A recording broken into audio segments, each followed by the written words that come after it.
This is in 2022. This article, I was trying to find when it originally happened. I think it was like 2019. Yeah. Either way, so It was like it was right before pandemic went full bore or something like that, I thought. yeah. Because I do remember talking about it somewhere. It was probably a grab bag topic at one point. Yeah, for a month, Kennedy complied the district notes and arguments to the court. He prayed on his own, such as while students were singing the fight song, and the district let him be. But Kennedy's lawyers then insisted he be allowed to resume his prior practice, describing it as personal prayer protected by Constitution, whether or not students joined him. Kennedy announced he would resume praying in midfield after games, and then he did so on October 16, 2015. 2015. Yeah, Woo! so this is like 2016. Wow. So this is probably right before we started doing the show, and we were talking about it privately, and Yeah. it's carried on since then. So, sorry. I know that was kind of out of context. I was just trying to find out when all of this happened. So, Joe Kennedy, he was the head football coach at Bremerton High School. Bremerton is across the water from Seattle. It's one of the bigger towns in our area. There's like 40,000 people there. But it is one of the larger towns in our area, and it's where a lot of businesses and stuff like that, and like local politics, a lot of stuff like that happens in Bremerton. Direct ferry transport to downtown Seattle. Exactly. Yeah, direct ferry transport downtown Seattle. So it's one of the, I guess, the biggest route is actually Bainbridge, Seattle. Yeah. But number 2 is Bremerton, Seattle's a big one. Bainbridge is Terrible. yes. It's just not good, man. Like the Bainbridge ferry situation is so bad. It's stuck in the middle of the island, so you have to drive halfway through it. Yeah. There is a single 2-lane road each way that cannot handle the volume of traffic required. So I know because my wife works on the island, and you get stuck. I'll go out after work one day and try to pick up one of the dogs because that's their checkup day or something like that. It can take me over an hour just to get off the island, and that's like, it's not a mile, It's a maybe, I don't 30-minute know. drive, yeah. I mean, round trip from your office to Bainbridge to home should be 30 minutes. Yes, that's what like, it should be. yeah. And it could take an hour to get off. It's just a bad situation. Yeah. Because it's a slightly shorter ferry ride. That's why it became so much I popular, think it's maybe 20 minutes shorter. Yeah, Maybe. it's not much. No. Not in the grand scheme of things. No, I think the Bremerton one is 50 minutes, and I think the Bainbridge one is 35. Yeah. Like, it's really not very much. I got to pee real quick. Of course. I was trying to hang out. Man. Of course. This guy can't even hang for one part. Not even one segment, this guy. No, it's okay. We'll preface. So, Joe Kennedy was the head coach at Bremerton High School, which is obviously, like we said, in Bremerton. And he had a practice of kneeling on the 50-yard line after games to pray. And there are a lot of articles that you can find about this. And so he was fired eventually because he refused to quit praying. There have been appeals for this. There's been brought to the court. For a while when he was, let's be a little bit more detailed about it. When he was doing it, it wasn't a required practice. He wasn't demanding the students do it. It was completely voluntary. Students who wanted to, anybody who wanted to was allowed to go and pray with him at center field at the 50-yard line. When the big controversy started, there were different religious groups from all around the state that were going there. Like I said, there were the Church of Satan that showed up there in their black robes, Satanists. and they were doing a whole thing. And so it became huge. Eventually, he was fired, and that case has now been appealed, and it's finally made its way to the Supreme Court. The Supreme Court denied it, I think, in 2019, and it's made its way through the lower courts, and he lost that decision. But the Supreme Court said that it was now troubled by the way that lower court had Ruled on it. and kind of deciphered teachers' free speech rights at school. And so that's why they decided to take the case up this time. And so obviously a lot of the questions revolve around freedom of religion and freedom of speech, because this was a completely voluntary practice. No one was required to do it. So that is kind of where we sit today. I'm sorry if you mentioned it already, but did you mention the fact that the initial complaint was brought up from somebody that wasn't from the home team? It was somebody from the opposing team that was there to watch the game that made the complaint to the school? Yeah, that's a thing too. No. And so the school said at the time they weren't aware that he was doing it. He also says that before they were doing it on the field, they used to do it in the locker room, and that happened before he was there. That was already happening when he got brought into the school. I will say, I don't know whether or not you played high school sports. I know that when I played sports, I played football in high school at Olympic High School. We prayed, not every time, but I think we prayed in the locker room. I never felt as though I was required to pray with everybody. I've never been overtly religious since I was a small child. And I'm going to say in high school, I probably was a little bit more. At the end of high school, I was like trying to find religion. I got like rebaptized and stuff like that, trying to find, whatever. But I never felt as though I was compelled to kneel or pray with my team prior to a game. I just saw that it was something that people did that were into religion, and it was never, dear Lord, please give us the strength to murder our opponents. It was always like, dear Lord, look over everybody who's playing this game, make sure that everyone is safe, and we all play as hard as we can, and we do the best that we can, and help us win. Yeah. That's all. Like, it was never Insert generic sports prayer here. Yes, 100%. Yeah. So it's a weird deal. So we find ourselves as a country, as a state in particular, and as a town in a very odd position, right? A lot of people vary at ends. I told you before the show started, there's one of the smaller churches in the area, the Brownsville Methodist Church. It's a very, very small church, not even in a town. It's on the outskirts of Bremerton. And the pastor of that church traveled to D.C. to oppose Joe Kennedy because, well, he shouldn't be doing this at school because, he's compelling people to pray for this, even though it's not compulsory. No one's demanding anyone do it. It's completely optional. Yeah, that's one of those arguments. And maybe just how do you feel about this argument is, there's just inherently in the fact that there is a religious practice taking place will force people, regardless of whether or not they're actually directly pressured to do it.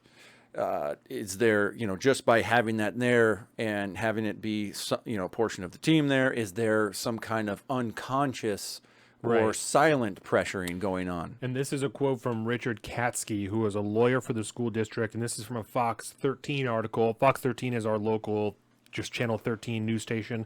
I wouldn't read into the fact that it's Fox. That's just the news company. Yeah. It's local news. Yeah, it's not overtly conservative like our local Fox station. That's just the 13 station. So Richard Katsky, a lawyer for the school district, said public school employees can have a quiet prayers by themselves at work, even if the students can see.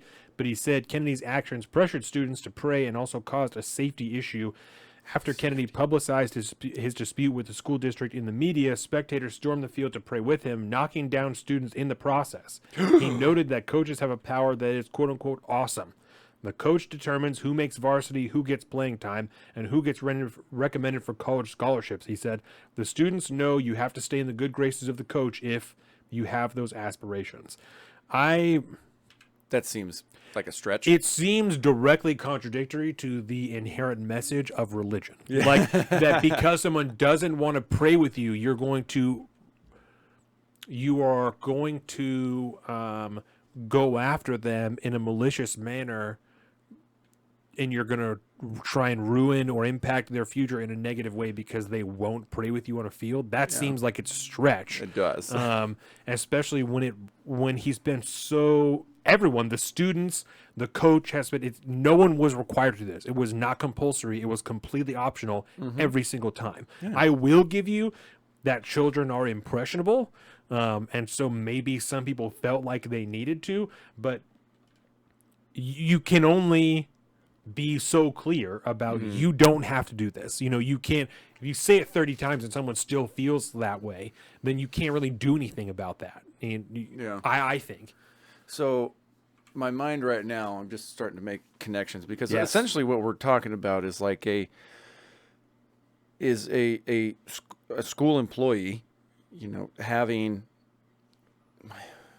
mind you, it's not part of classroom instruction. It's not during the sanctioned event. It's before or after or whatever it is. So it's like you're not actually directly in conflict with a state-sponsored, activity necessarily. But my mind is trying to make comparisons between, a lot of the gender affirmation talk in schools by teachers, right? And not being able to have those conversations without informing the parents. Maybe there would be a better situation if you're like, hey, this is when you join the football team, here's something to let them know the parents. This is what we do. Yeah, this is something that we do. Please let me know if you're uncomfortable with this. Make sure that your son or daughter knows that there is zero pressure to do this at all. Something like that might mitigate some of the issues behind it, I guess. But I still don't like that would be a thing, though, I guess. I don't know. I'm so focused in on the state staying in its lane when it comes to everything in and around education, including extracurricular sports and things like that, because it's all still state-sponsored events, state-paid employees, that all work for the school. And so, and it's on school property, which is state property and stuff. So there's that kind of separation of church and state argument. But at the same time, there is no amendment in the Constitution that protects the separation of church and state. It's just simply within the First Amendment in the Establishment Clause talks about your freedom to practice your religion openly anyway. Right. And it gets like very hairy because I'm not sure what the regulations say about timing and stuff like that, but and I'll explain that a little bit more. I think that will make sense as I go through this. Joe Kennedy was doing it after the game was over, so it's no longer a state-sanctioned event, right? And I don't know if the field is reserved from like 5 to 8, and so if he doesn't do it after 8 o'clock, then it's still count down the right. seconds. So there's that. I don't know at what point the Bremerton field becomes open because people go there and walk their dogs. There's a track there, so it is public property. It's not just for the school use. Other people go there and play football. They do things like that there. So it's a community, run on the track and all sorts of stuff. Community area. So I think like that's why I'm. But even then, I am hesitantly sympathetic to the argument that he's doing it at school. Yeah. And so, the separate, I understand that, but again, he's not doing it during the game. It's not halftime. It's after the game is over. People have done their high fives. People are leaving. They're clearing the stands. And then he goes out onto the field and does his prayer. The game is over. The school sanctioned event is over. As far as I understand. So that argument to me starts to wane. Because it's no longer, in my opinion, a school-sanctioned event. It's now just a public field that people happen to still be on at the end of a game. There was a great article I was looking at last night. And one of the things, while you're finding out, one of the things that's been brought up in the discussions, and I think it was Kavanaugh that brought it up, talked about like students kneeling and stuff like that for games, and it's similar to what you were talking about with the trans arguments and stuff like that, gender identity arguments, that like students are allowed to kneel before the game started during the national anthem and stuff like that. If that's acceptable under freedom of speech, then how is this not acceptable under freedom of speech just because it's inherently religious because he's praying? Like that doesn't seem like it makes any sense. If anything, this seems like should be more protected because he's praying. Yeah. And I want to pull up this article from another local news outlet from Arizona. What's this, King 5? This is King 5 News. Excellent. And they're talking about while they're doing their arguments and stuff like that in front of the Supreme Court, justices at various points brought up other actions a teacher or coach might take, like wearing ashes on Ash Wednesday, kneeling during the national anthem to oppose racism, and putting political lawn signs in their yard. Former NFL player Tim Tebow, who was known for kneeling in prayer on the field, an Egyptian soccer star, Mohamed Salah, a Muslim who kneels and touches his forehead to the ground after making a goal, also came up. So there's obviously a lot of interesting arguments. The Tebowing. Do you remember that? They called it Tebowing. Yeah, he would kneel on the field. He would put his head down. Supposedly he was saying a prayer, and they would move on. And it was like after he scored a touchdown, move on. So I don't, at this point, after rereading a few decisions and things last night about these hearings, like I can't help but side with the fact that this is a freedom of religion thing. You can as a teacher silently pray in school, sitting there doing your thing. I mean, you could totally do that, and it's protected under the First Amendment. I don't see how this is any different. If anything, it's less intense.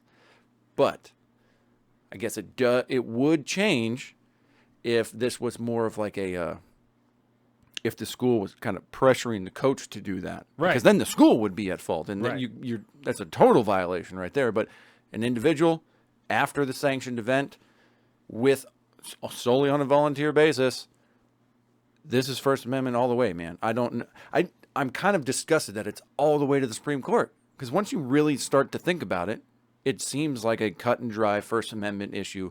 Period. Mind you, his firing, on the other hand, I don't know about that because of small regulations within the school that might bar you from doing that.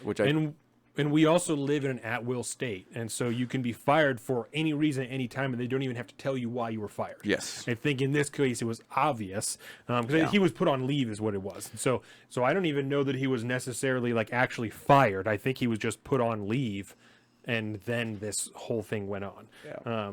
But It's a really interesting situation. But I found myself last night just diving into rabbit hole after rabbit hole, and because at first I was like, well, separation is church and states, man. I mean, you got to try to keep those things separated. I can get the argument here. I can understand state employee, state event, on state property. But even then, that doesn't prohibit you from practicing religion on public property. There's nothing in the Constitution that says you can't do that, period. So I really hope that he wins this one. And, I'm not much of a religious guy myself, though I am dabbling in the art of trying, and even I'm like, I don't want people to be held back from something like this, man. Right. It's just, what harm does it do? Like, even if the guy was just because everybody's all up in arms because this is like a perceivably a Christian centered praying situation, if it was a Muslim worshiping ceremony, if that's what those volunteers wanted to do at that time, more power to them. Like, I just don't see how it affects in a negative manner. We got another article coming up. Yeah, but really just because I wanted you to show this picture because the Q13 Fox had him kneel on the field so that so they could take a picture of him. Oh my God, that's great. Yes, and it's just funny. It's just funny the way that you scroll down a little bit. Yes. Oh my God. They had him kneel just to take a picture of it. It's just funny. Let's show that one. It's just funny. Because that's totally staged, right? Yeah, it's 100% staged, and that's why it's so funny. It's because you couldn't even find a picture of him doing it, and like you had to go do one in the middle of the day somewhere. Come with us to the place that you were fired from and stand on this field and let us take a picture of you. That's just funny. It is funny. Oh my gosh. Yeah. So we will see how this turns out. Obviously, it just went to the Supreme Court. Student leaders also invited Seattle Satanists to attend a game in which they described as an effort to get the school district to clarify its policy. That's so awesome. Student leaders did it too, which is like the best part about it. Oh yeah, them kids are fiery, man. Yeah, they want to cause some shit. Let's see what happens when we bring the Satanists over. Which also seems to show you that the students there don't actually care. Yeah, the student leaders asked the Satanists to come so that the school would be forced to clarify their policy. Unless they're like, well, let's see how extreme we can get it, But I guess we're really listening to the children again. That's good. Interesting. In this case, I actually like that idea. That's pretty good. Yeah. All right, school, put your money where your mouth is. How do you like these apples? Yeah. So we will see what comes of that. Indeed. That is the last thing that we had here for part 1. Whoop whoop. So with that, we will go ahead and we can take a quick break here. We'll be back in 3 minutes. 3 minutes. Part 2 to talk a little bit about Joe Biden and some new gun regulations. So awesome. We'll see you on the other side. In 3 minutes. Thank you, everybody. Welcome to the salt of the streets, coming at you every week with